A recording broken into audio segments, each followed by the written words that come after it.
What's up, Dragon Brood? We are here with day 6, I think.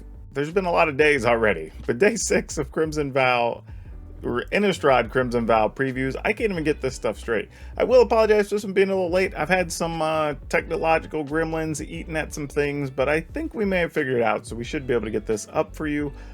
And there's some neat looking things today, and this set still continues to deliver. I think we only have 2 more days of previews, but y'all know the drill. Be sure to check out the other ones. Also, be sure to check out my reaction and review channel because, well, I'll link that in the description, but I actually have some cool stuff that just went up over there today. But for now, let's talk about Innistrad Crimson Vow previews.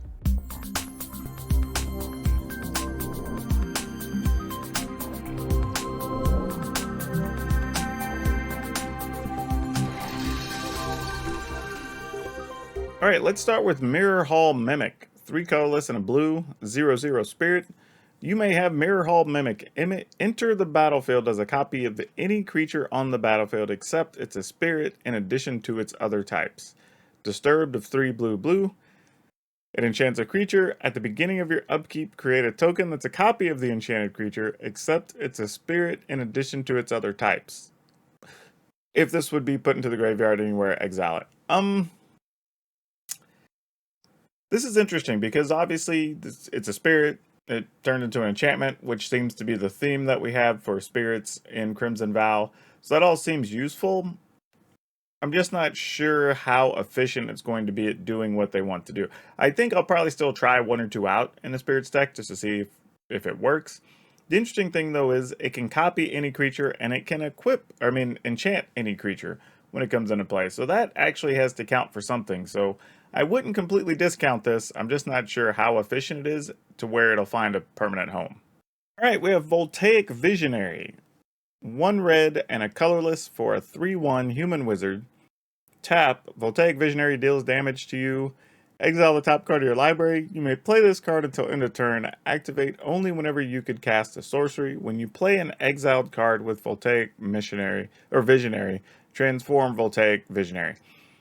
The interesting thing about this is that it's a 2 mana 3/1, which means it does fit most aggro-y builds if you want to play that in mono red, whether Boros. It's also a human, which matters. It's a wizard, which matters for party decks. It also doesn't restrict the card that you exile to what type. So it doesn't have to be an instant or sorcery or creature or whatever. So whatever it is, so the odds of you finding something you can hit are pretty good as long as it's not a land. And then you'll flip this into a 4/3 creature that just can't block, but that's fine. It's 4/3, whatever.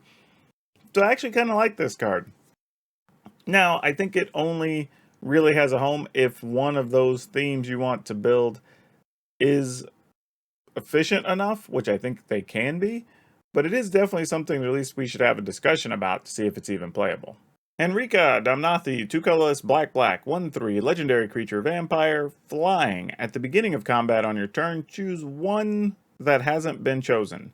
Each player sacrifices a creature. You draw a card and lose a life. Transform Enrica Damnati. The backside is flying, death touch, lifelink, so you gain 2 abilities. Colorless black. Each creature you control with flying, death touch, and or lifelink gets +1/+0 until end of turn, and it's a 3/4. There's a lot on here. It's the front side's kind of meh, right? It's a 1/3. You can get a card, you can make somebody sacrifice a thing, so it has some use, but you're almost always going to flip it. The cool part is, though, it does transform for basically free, and that's pretty neat. The backside for 4 mana becomes much more efficient as a 3/4 flying death touch lifelink, but being able to give all those things a +1/+0 is also pretty cool. I think the problem here, though, is kind of what we've talked about on some of the previous videos, is that the aggressive decks, the creature decks, the theme decks, have a lot of things in the 3 and the 4 mana slot. And we already have some good stuff at 4, so I'm not sure where this fits, but it is at least worth considering. And again, maybe we're not looking at some of these particular themes as much as we want to be able to just be attacking and playing it in some aggressive build or something that wants to have a lot of flyers. Like, I don't really know, but it's definitely an interesting card nonetheless. Alright, we have Old Rutstein. Colorless black-green, 1/4, human peasant, legendary creature. Cool, because I don't even know if I remember peasant showing up on a card. Maybe it has. When Old Rutstein enters the battlefield or at the beginning of your upkeep, mill a card. If a land card is milled this way, create a treasure token. If a creature card is milled this way, create a 1/1 green insect creature token. If a non-creature, non-land card is milled this way, create a blood token. Now, I will say the best thing about this card is that it has an advantage over other things that self-mill in the sense that you're usually looking for a certain card or trying to hit a certain threshold before you get the reward you're trying to get. On this one, it actually says, well, you're going to get a blood token, a treasure token, or a creature. No matter what, something's going to flip in the graveyard that's going to trigger this. And that's actually pretty sweet. So I like that. It's a 1/4, so it's not huge. It's okay. It's only 3 mana though, but it could also be the type of card that helps you fill the gaps in these self-mill strategies.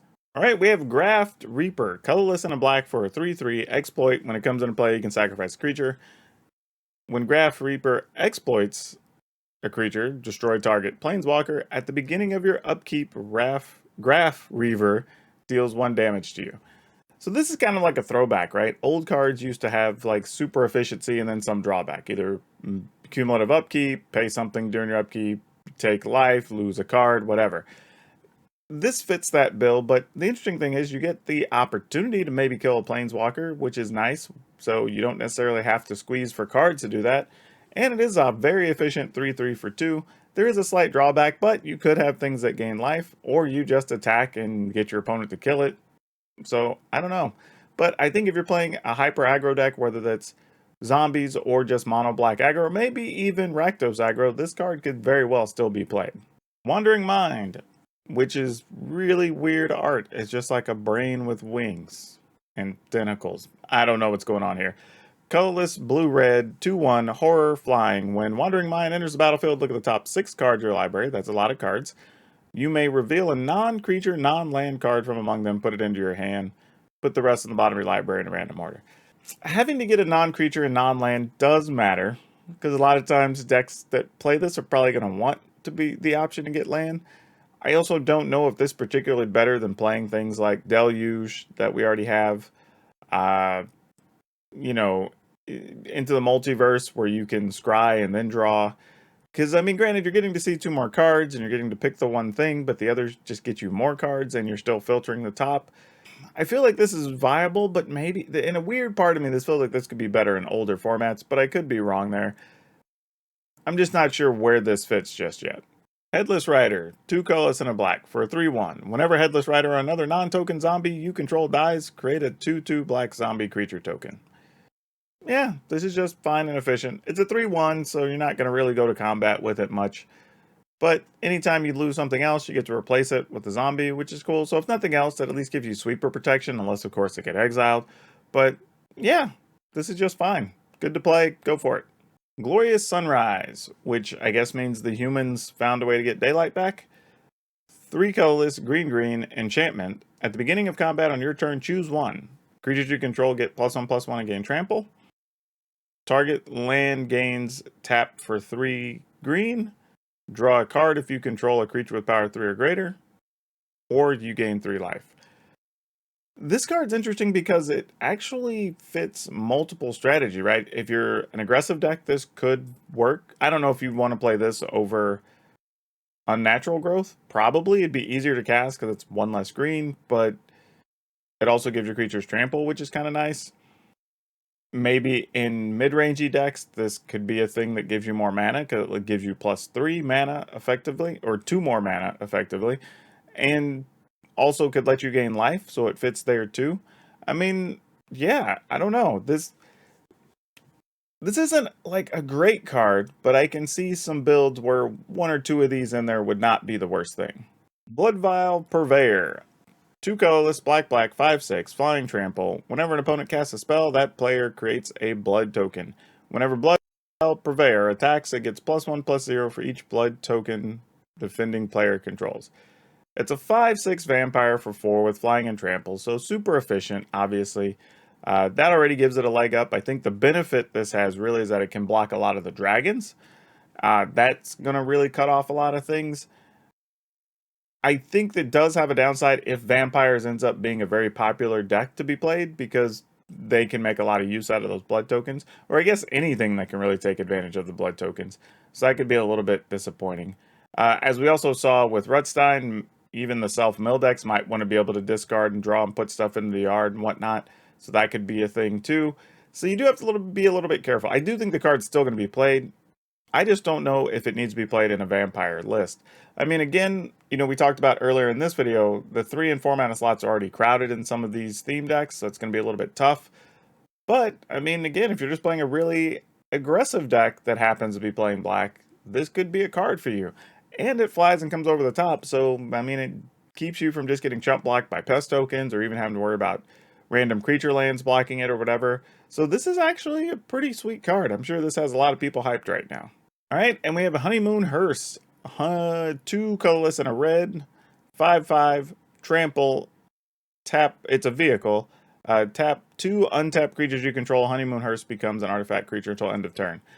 I will say this about the card. I think it's possible that this could be the type of card that some mono red aggro, maybe even goblins picks up or whatever. Just having a 5/5 trampler is a really significant size body. The trampling is important.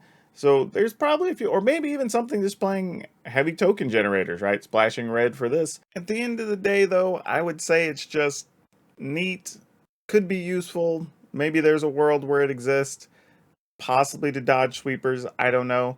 I'm not going to say it's good, but I would say it's at least passable and playable. But that's it. That concludes day 6 of Innistrad Crimson Vow previews. Still more to come. I think we have 2 more videos that'll be on the way before we get the whole set out, and then we'll start doing our daily deck videos. Speaking of which, don't forget to check out the memberships here on the channel, because y'all are going to get to vote what order things appear here going into the new season, and get your new decks featured as well. Also, don't forget to check out my new channel, PowrDragn Reviews and Reacts. And then, for this one, like, subscribe, do all that wonderful stuff, share it, check out the other videos. That's all I have for you for now. We'll see you next time.